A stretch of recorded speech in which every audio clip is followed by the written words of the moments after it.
지난주에는 이스라엘 백성들이 법궤 없이 블레셋과 싸웠다가 4,000명이 죽고 패했다고 말씀을 드렸습니다. 전쟁에 패한 이스라엘 장로들은 야, 우리가 왜 졌지? 패한 이유가 뭐지?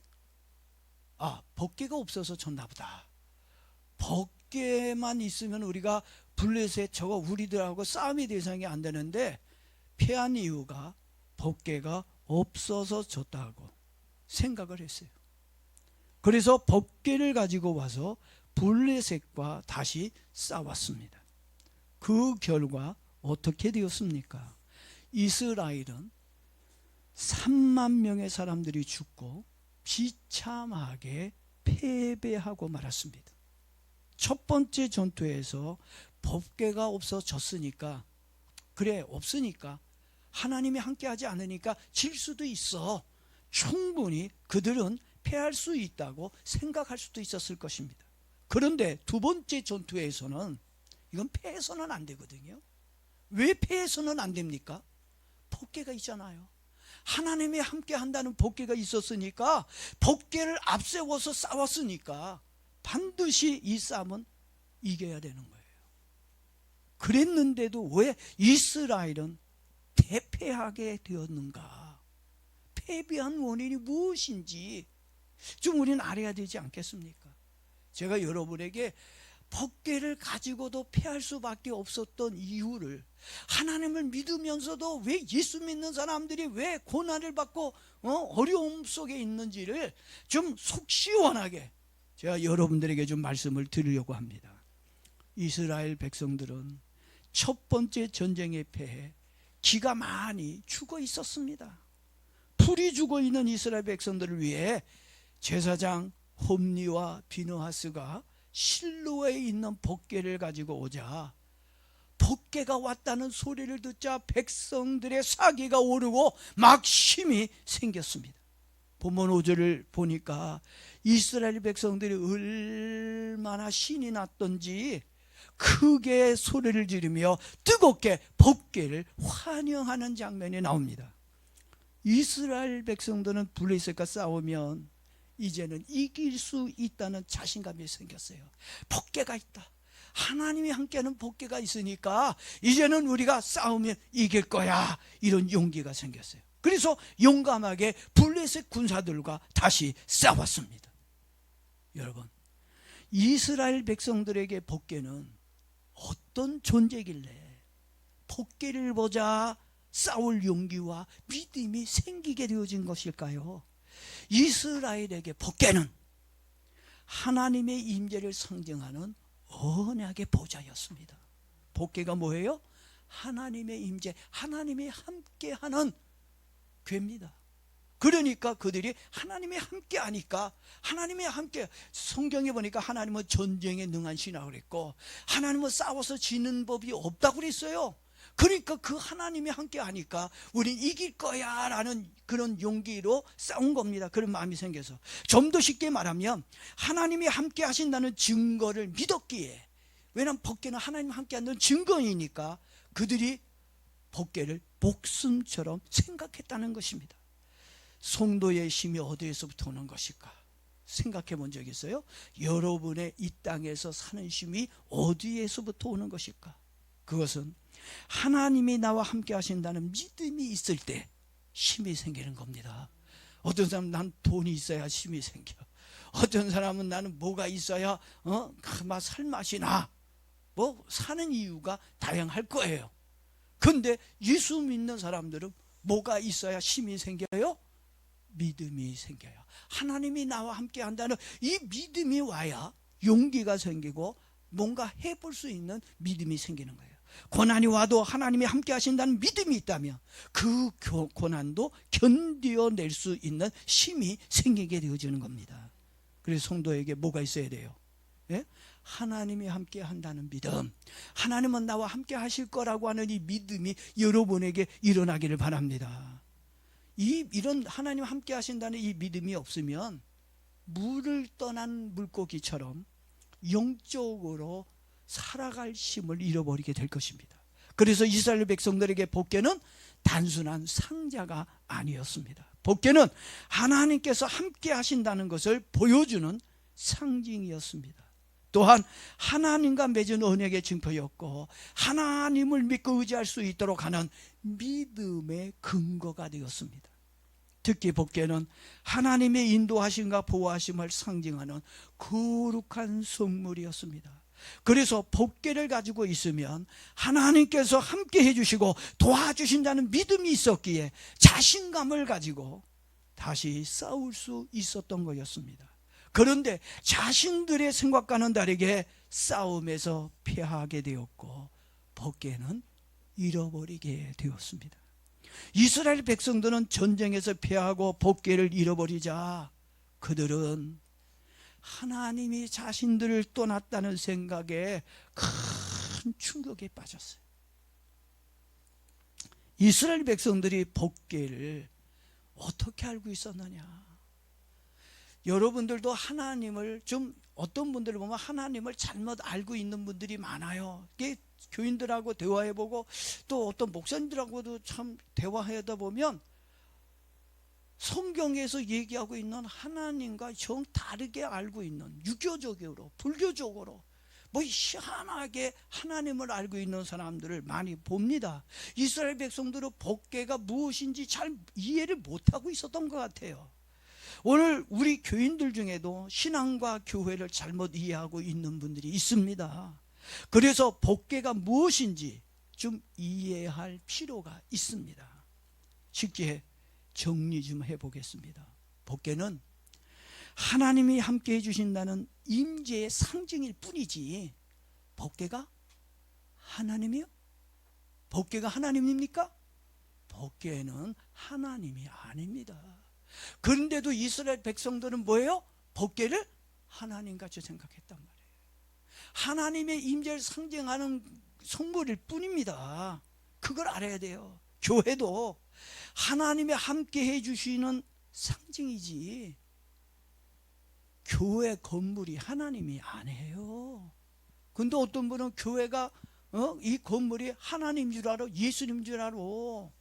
그래서 이 건물 가지고 싸워. 제가 보니까 교회 때문에 싸우는 게 아니라 결국 뭐 때문에 싸우는 거예요? 돈 때문에 싸우는 거야. 예수님 때문에 싸우는 게 아니라 이 건물을 재산을 내가 차지하려고 이 건물 때문에 돈 때문에 싸우지 신앙 때문에 싸우고 하나님 때문에 싸우는 게 아니라는 걸 알아야 돼요. 이 건물 아무 의미가 없는 거예요. 사실은요. 건물이 교회가 아니라 하나님이 함께하는 사람이 교회고 하나님께 구원받은 사람이 교회인 줄로 믿습니다. 누가 교회예요? 내가 교회야. 하나님이 함께하는 내가 교회고 하나님께 구원받고 은혜 받은 내가 교회이라고 분명히 믿기를 바랍니다. 복궤는 하나님이 함께해 주신다는 상징일 뿐이에요. 교회도 마찬가지입니다. 그런데도 이스라엘은 하나님이 함께해 주신다는 복궤를 가지고 지고 말았어요.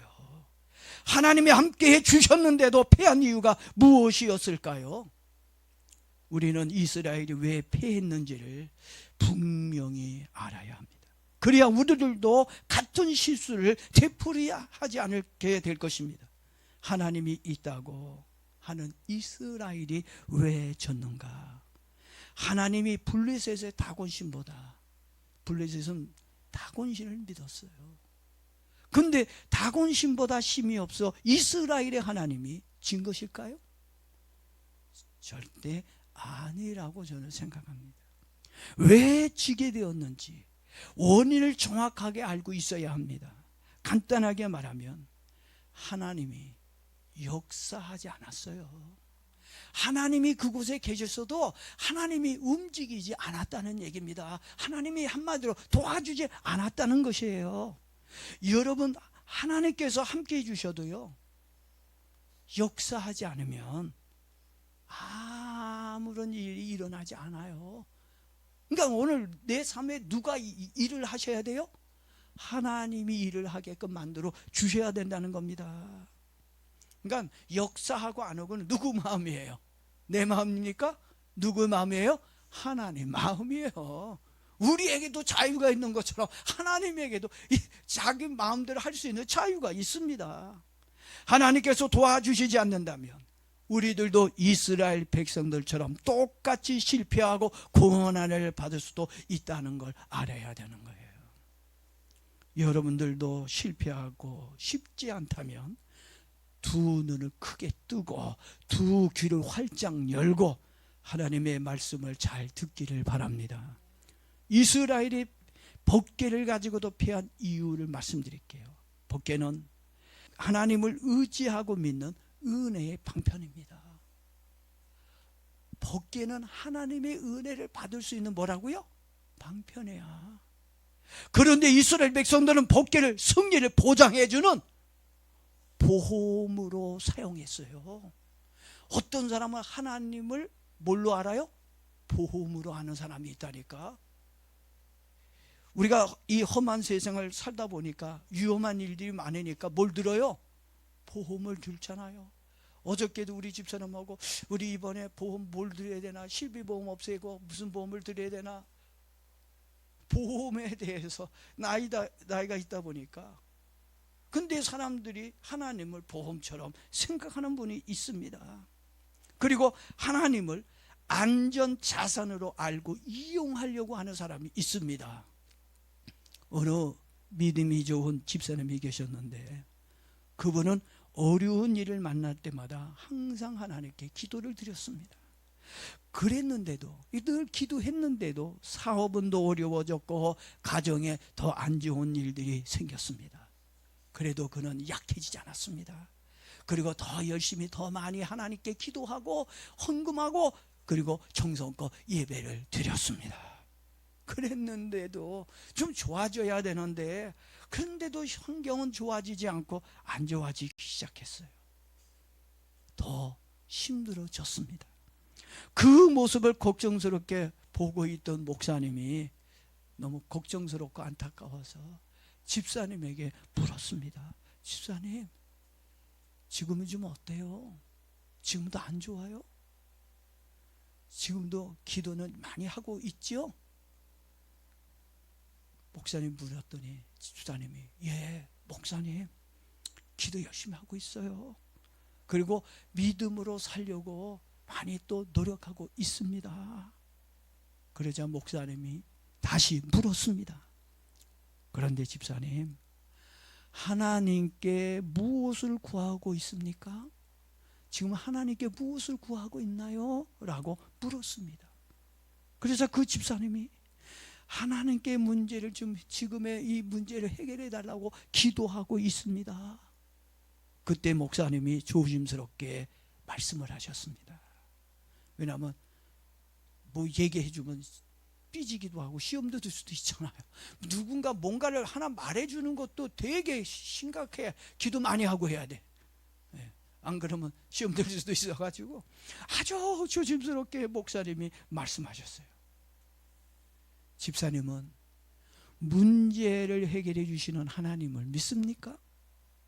아니면 문제가 해결되지 않더라도 하나님 그분만으로 난 만족하며 나는 그 하나님 한 분만으로 만족하고 믿음으로 살겠습니다. 하나님만 의지하겠습니까? 이 말을 듣는 순간 집사님은 한참 동안 말을 하고 하지 못했다는 것입니다. 지금까지 자신은 하나님만 사랑하고 믿었다고 그렇게 생각을 하고 있었는데 목사님 말을 듣고 보니까 나는 기도에 응답 주시는 하나님을 믿는 것인지 응답을 안 주신다 할지라도 그래도 난 하나님 자체만을 의지하고 믿는다고 생각하고 그렇게 믿고 있는 것인지 생각해 보니까 솔직히 하나님보다 하나님이 주신 것들을 더 의지하며 사랑하고 있다는 것이 느껴졌어요. 그래서 그때부터 기도가 바뀌어졌다는 거예요. 기도의 내용이 달라졌습니다. 하나님, 제 문제를 해결해 주시기 전에 제가 먼저 하나님만 의지할 수 있는 믿음을 주옵소서. 또한 문제가 해결되지 않더라도 하나님은 여전히 나의 하나님이심을 믿게 해 주세요. 집사님의 기도 내용이 완전히 달라졌습니다. 우린 그러잖아요. 응답 주시면 네 하나님, 응답 안 주시면 없는 걸로 알잖아요. 근데 이분의 기도는 그렇게 하지 않았어요. 전에는 하나님 이것도 주시고 하나님 저것도 해결해 주세요 라는 기도를 드렸는데 이제는 기도가 달라졌어요. 하나님, 제가 어떻게 하나님을 믿고 살아야 할까요? 하나님을 진실로 믿을 수 있는 믿음을 주세요. 기도가 바뀌어졌다는 것입니다. 그리고 문제 해결보다는 먼저 자신의 믿음이 새로워지기 위해 기도를 드렸습니다. 사랑하는 성도 여러분, 이것이 오늘 본문에서 이스라엘 백성들이 놓친 부분입니다. 아니, 우리가 놓치고 있는 부분입니다. 이스라엘 백성들은 하나님께 묻지 않았습니다. 하나님, 우리가 어떻게 해야 합니까? 이거 해야지 저거 해야지, 뭐 계획은 많어, 생각은 많어. 그러면 이것도 하고 저것도 하려고 그러면 하나님 앞에 이것도 저것도 다 상의하고 물어봐야 되지 않습니까? 하나님께 물어보진 않고 내 인간적 생각으로 계획으로 다 해놓고 결정해놓고 안 되면 누구 원망하고 있어요? 하나님이 안 도와주셔서, 하나님 역사 안 해서 그래. 하나님을 원망하고 있다니까요. 그러니까 모든 계획 세우는 건 나쁘지 않아요. 좋아요. 그러나 뭐 하자고요? 물어보자는 거죠. 하나님, 우리가 패배한 원인이 뭐예요? 법궤가 없어서 진 거예요? 아니면 뭐 때문에 다른 원인이 뭐가 있어요? 패배한 이유가 뭐예요? 라고, 어떻게 해야 블레셋과 싸워서 이길 수 있어요? 라고 하나님께 물어봐야 될 거 아니에요. 근데 하나님께 물어보지 않았다는 얘기입니다. 그들은 법궤만 있으면 된다는 생각만 했을 뿐이지 하나님을 찾거나 어떻게 해야 하는지 묻지 않았다는 것입니다. 누구 같아요? 저와 여러분의 모습 아닙니까? 그러니 실패했지. 지금까지 잘 될 리가 있겠어요? 안 죽은 해도 다행이야. 오히려 이스라엘 백성들은 하나님의 능력을 이용하려고만 했습니다. 그래서 하나님의 도우심을 받지 못해 패하게 된 것입니다. 우리들도 조심해야 합니다. 교회를 다니는 것과 하나님을 믿고 의지하는 것은 차원이 다르는 거예요. 예배를 드리는 것과 하나님을 섬기고 믿는 것은 다른 것입니다. 그리고 성경을 아는 것과 성경의 말씀을 믿는 것과는 차원이 다르다는 걸 알아야 됩니다. 하나님이 우리에게 요구하는 것은 하나님의 손에 있는 복을 잡으려고 하는 것이 아니라 복을 쥐고 계신 하나님의 손 그 자체를 잡으려고 하는 믿음이 있기를 원하시는 거예요. 그리고 하나님 말씀대로 살고 있지 않으면서도 교회만 다니면 된다, 예배만 드리면 된다는 생각 때문에 실패하고 있는 것입니다. 하나님은 말씀대로 믿고 말씀대로 살고자 힘쓰는 사람을 도와주시고 축복해 주시는 분이지, 죄짓고 회개할 줄 모르는 거짓된 신자를 축복해 주시는 분이 아니십니다. 특히 하나님을 멸시하고 행실이 악하고 거짓된 신앙을 가진 제사장들이 법궤를 가지고 있으니, 거짓된 자들이 설교하고 있고 겉된 자들이 하나님을 위해서 일한다고 하고 있으니 하나님이 도와주고 싶은 마음이 생기겠습니까? 내가 하나님 말씀대로 바르고 정직하게 살지 않고 믿음으로 살지 않고 오직 그냥 입으로만 하나님 하니까 하나님이 도와줄 마음이 있겠느냐 이거예요. 하나님도 우리의 마음을 보시잖아요. 진실을 보시지 않습니까? 패할 수밖에 없는 것, 이건 당연한 것입니다. 지금 우리들도 진리가 없는 거짓된 목사와 교회를 따라간다면, 또 그렇게 여러분이 산다면 똑같은 실패를 맛보게 될 것입니다. 그리고 이스라엘 장로들은 법궤를 부적처럼 가지고 있었기에 패배한 거였습니다. 첫 번째 전투에서 몇 명이 죽었다고 그랬어요? 약 4,000명의 사람들이 죽고, 그러자 이스라엘 장로들이 3절에서 이렇게 말을 합니다. 4,000명이 죽고 패하자 이렇게 얘기해요. 3절에 보니까 여호와의 언약궤를 실로에서 우리에게로 가져다가 우리 중에 있게 하여 그곳으로 우리 원수들의 손에서 구원하게 하자라는 말이 나옵니다. 여기에서 장로들의 신앙에 문제가 있다는 걸 발견합니다. 오늘 저와 여러분들도 이 장로들과 비슷한 언어들을 쓰고 있을 거라는 생각이 들어요. 전능하신 하나님께서 우리를 구원해 주세요가 아니에요. 전능하신 하나님 우리와 함께 하시고 우리를 도와주세요라가 아니에요. 법궤를 가져와서 우리를 구원하게 하자. 뭘 가져오자고요? 법궤를 가져와서 우리를 구원하게 하자라는 아주 위험한 말을 하고 있습니다. 그들은 법궤를 주신 하나님보다 법궤를 더 의지하고 믿었습니다. 법궤는 아까 하나님이 아니라고 그랬습니다. 우리는 하나님이 아닌 거를 더 의지할 때 있어요. 근데 그거 누가 주셨어요? 하나님이 주신 거거든. 그러니까 하나님이 주셨다는 것 때문에 하나님보다 더 의지하는 경우가 있어요. 여러분, 그거 의지하지 말고 주신 하나님을 의지하기를 바랍니다. 교회도 목사도 직분도 하나님이 아니에요. 그런데 우리는 교회를, 목사를, 직분을 하나님같이 생각하는 사람이 있어요. 법궤는 하나님의 임재를 나타내는 거룩한 상징일 뿐입니다. 그런데도 이스라엘은 하나님을 의지하고 믿기보다는 상징물인 법궤만 믿었습니다. 뭐만 있으면 돼요? 법궤만 있으면. 여러분, 뭐만 있으면 됩니까? 뭐만 있으면 지금 문제가 해결되겠습니까? 네? 누구만 있으면 돼요? 하나님을 제대로 믿으면 돼요. 하나님이 정말, 하나님은 지금 여러분과 함께 합니다. 근데 하나님이 안 움직이니까 문제지. 움직이도록 하나님을 의지하기를 바랍니다. 그래서 법궤가 이스라엘 진영에 들어오자 백성들이 큰 소리를 지른 거였습니다. 그렇지만 있어야 할 하나님은 그곳에 없었다는 게 문제예요. 네? 우리의 예배도 우리들만의 열심과 감성으로 끝나서는 안 됩니다. 정말 찬송 부르는 거 보면 하나님 꼭 계시는 것 같아. 얼마나 열심도 잘 부르고 기도할 때도 그런데 진짜 중요한 건 뭐예요? 누가 있어야 돼요?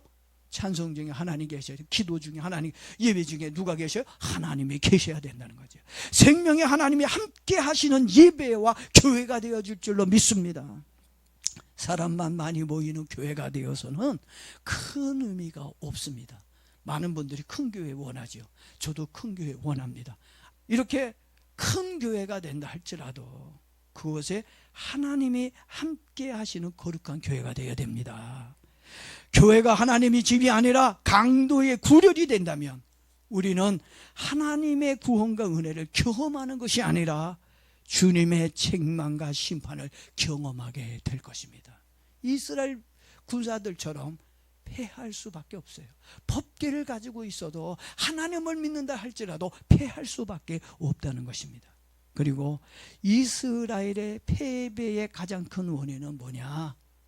아까 법궤를 부적처럼 또 하나님을 보험처럼 이용하려고 한 것도 있었지만 가장 큰 건 뭐예요? 불신이야. 죄입니다. 그 불신, 하나님을 바르게 믿지 못하는 죄, 말씀대로 살지 못하는 그 죄가 큽니다. 근데 그들은 이 죄를 회개하지 않았다는 것입니다. 회개하지 않았기에 패배의 원이 된 거예요. 군사력이 부족해서 증거 아닙니다. 네? 그들이 패한 원인은 뭐가 부족했다고요? 회개가 부족했기 때문에, 하나님 앞에 회개하는 모습이 없었기 때문에, 그래서 하나님이 역사하지 않는 것이 패배의 원인이었습니다. 그래서 하나님께서는 이스라엘의 잘못을 깨닫게 하시려고 일부러 블레셋에게 패하도록 내버려 두신 겁니다. 그 성경을 보게 되면 예레미야 3장 33절 말씀 보니까 주께서 인생으로 고생하게 하시며 근심하게 하시면 본심이 아니로라 그랬잖아요. 하나님이 이스라엘 백성들이 블레셋에게 패하는 그게 하나님 본심입니까? 아니잖아요. 이스라엘로 하여금 깨닫게 하려고, 너희들이 지금 신앙이 잘못됐고 인생이 잘못됐고 하나님 앞에 바른 삶을 못 사니까 깨닫게 하기 위해서 바르게 법궤 의지하고 법궤 믿지 말고, 법궤를 주신 누구를 믿으라고요? 하나님을 믿으라고 일부러 하나님이 도와주지 않았다는 얘기입니다. 하나님은 지금도 여러분을 돕기를 원하시는 분입니다. 예? 근데 우리가 그 하나님의 도움을 못 받고 있는 게 문제입니다. 결국 이스라엘 군사 3만 명이 전쟁에서 목숨을 잃었고 거짓된 제사장 홈니와 비느하스도 죽임을 당했습니다. 더 나아가 이스라엘이 그토록 의지했던 하나님의 언약궤마저 블레셋에게 빼앗기고 말았습니다. 오늘 우리는 법궤를 잃어버린 이스라엘과 그들의 패배를 통해 중요한 영적 교훈을 얻어야 합니다. 이스라엘은 법궤를 가지고 있었지만 하나님을 진정으로 섬기고 있지 않았습니다.